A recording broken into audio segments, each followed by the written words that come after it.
Ay guys, magbalik na tayo guys sa ating lalo nyo sa mga security guard, shout out po sa inyo. Pag-usapan lang natin ito yung 11 general orders, yung number 1 general orders.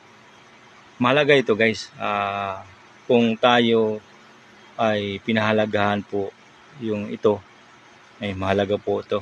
Kasi ito yung mga sinusunod natin mga guidelines para maipatupad, ma-implement natin na ating trabaho kung saan tayo naka-duty.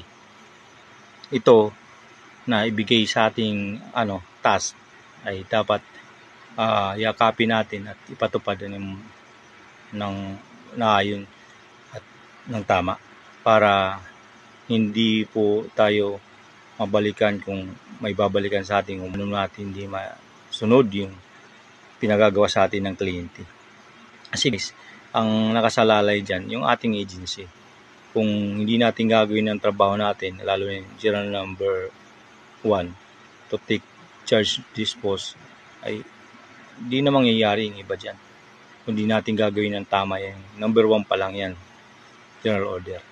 Kaya mahalaga po yun, ingatan po natin, gawin natin ang tama, ang trabaho, para yung ating agency, pag in case na mag-usap pa yung kliyente, ay mag-extend pa ang kontrata. At kayo, kung maganda yung performance, extend pa rin kayo.